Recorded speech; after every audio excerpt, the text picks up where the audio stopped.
and sexual excitement, incorporating that into the shamanic process, into the shamanic experience. And finally, the third leg of the stool, which is the one that I'm currently carving into place,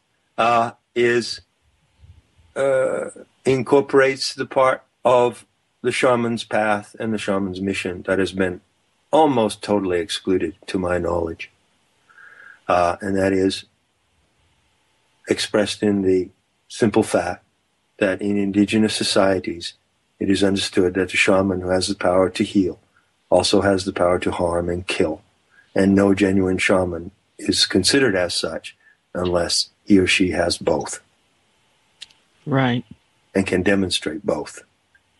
Mm. So that opens up a really new doorway as to how that would be done and so forth. So does that go in the direction of your question so far? Yes, it does. Right. Absolutely.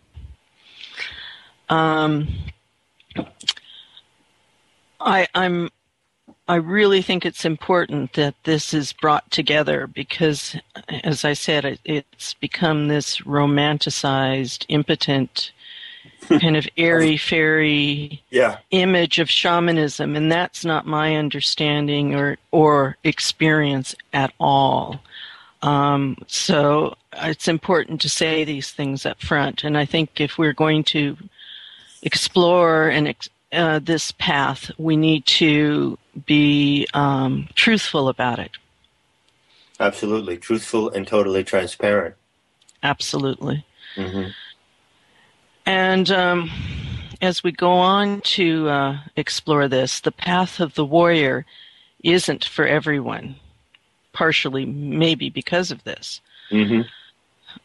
We all have our particular skills and dispositions which may or may not be aligned with this path, where you come standing on your own 2 feet as a deathless ally to the goddess. In considering whether we qualify for the path of a warrior of right action and contra-violence, you've given us 3 questions or tests. These questions and tests, being questions on transpersonal rage, karma, and accountability, are to help us question ourselves and are based on autonomy. We select ourselves. Would you outline these questions and elaborate on why they are so necessary in this self-discernment? Sure. I'd love to do that. This is something that I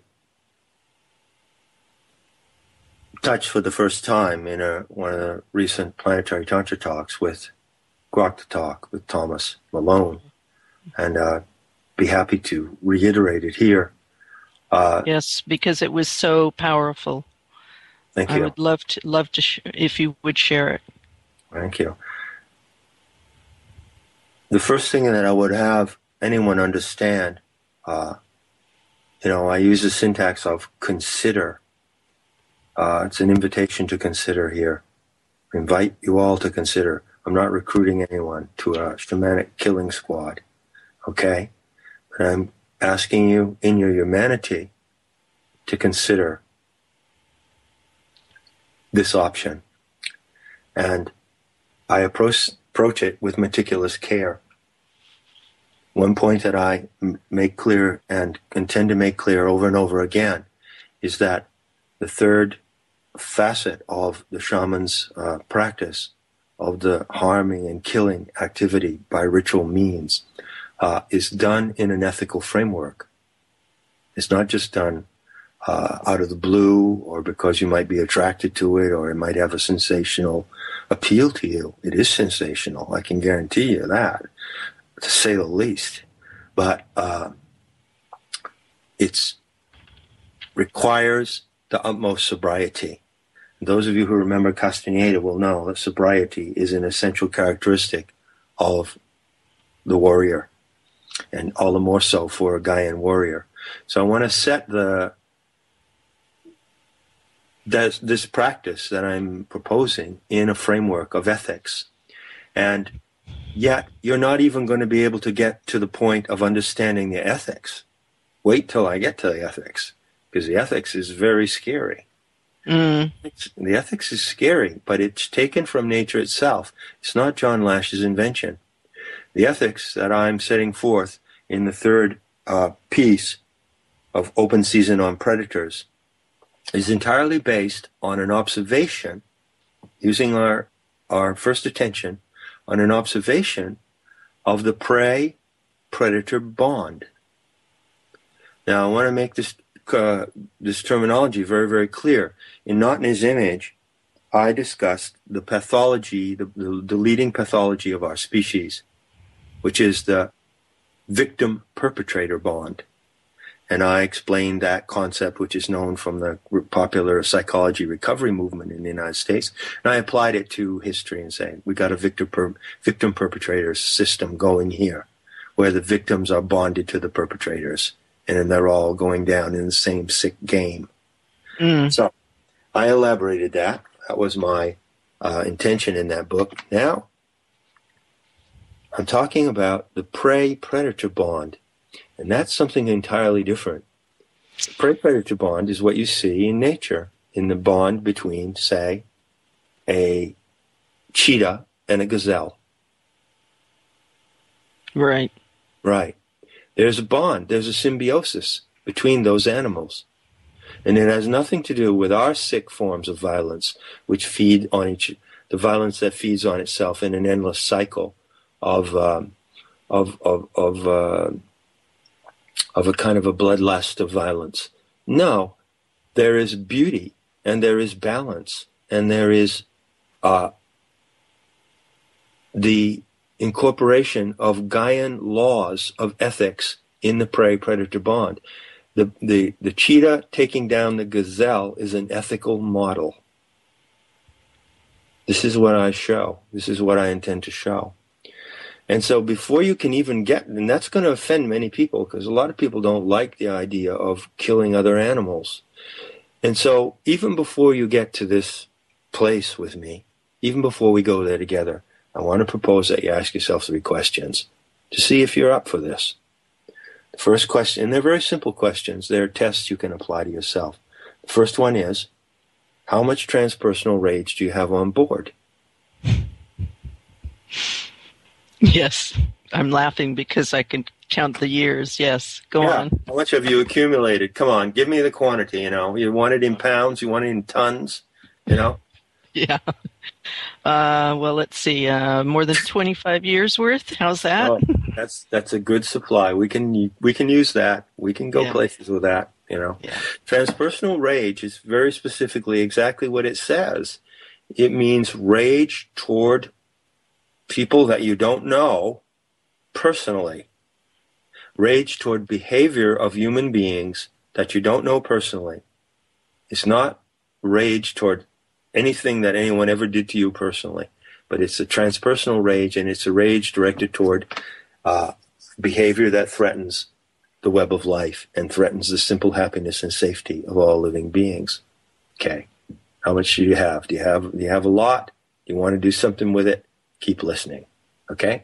Second, what's your view of karma? Do you believe, for instance, that someone who murders a child in this life will in some other life be punished for that? Do you believe that there's a reward and punishment system operating through the moral structure of human behavior? Well, if you do, you can sign out right now. Okay? One of the first things I assert in setting out right action is that a ritual of right action, even of a lethal kind, has no consequence for the one who performs it. Has consequence for the target. But there's no consequence. And people say, well, that's impossible. How does it be? Even, my conscience would torture me, blah, blah, blah. Forget it. If you're involved in those kind of considerations, you are not going to be able to undertake this path, although you might still want to consider that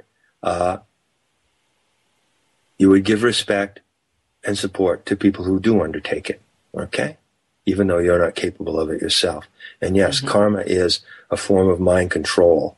The doctrine of karma is a very insidious form of mind control.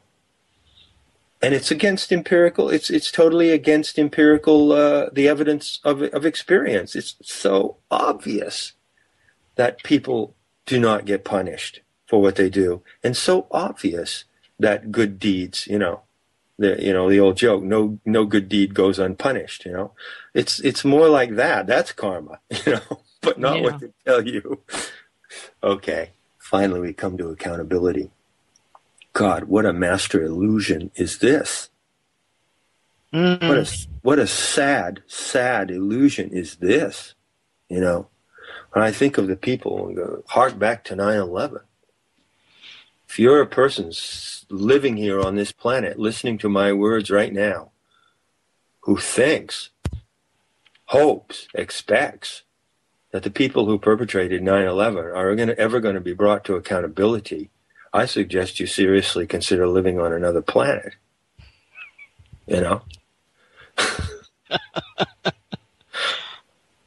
As I wrote in the introduction piece of Right Action, which is called The Ambivalent Nature of Compassion, there is only one form of accountability that's real, and that is self-assigned. Mm-hmm. You cannot make another person accountable.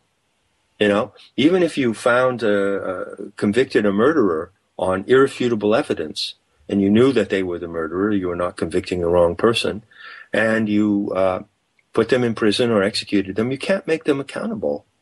Only the murderer can assign accountability to himself or herself, you see? So get off the illusion of accountability. The Gaian Eco-Sorcerer doesn't go after a predator for accountability, but for elimination. Right. Right.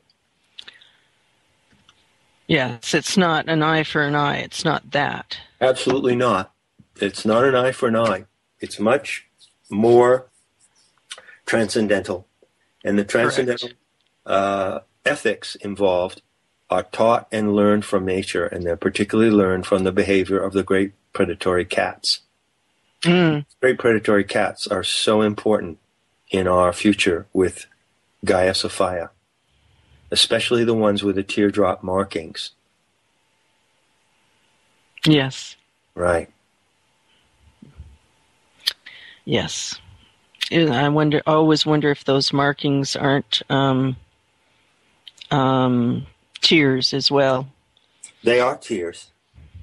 They are tears of grief, but they are tears of the warrior's grief. And the warrior's grief is also a crystal elixir. Yes. Yes. And those, not all animals have those teardrop markings. Not all pumas have them. Not all cheetahs have them. It's very interesting that you would have a species like a cheetah, and then only some animals of that species will have the distinct teardrop markings. It's a sign of the supernatural. And we need the support and the bondage with those predatory animal powers to carry out Gaian Eco-Sorcery. The teardrop markings run down the eyes on the inside, on either side of the nose, and they end in a little drop. Yes. Yeah. Yeah.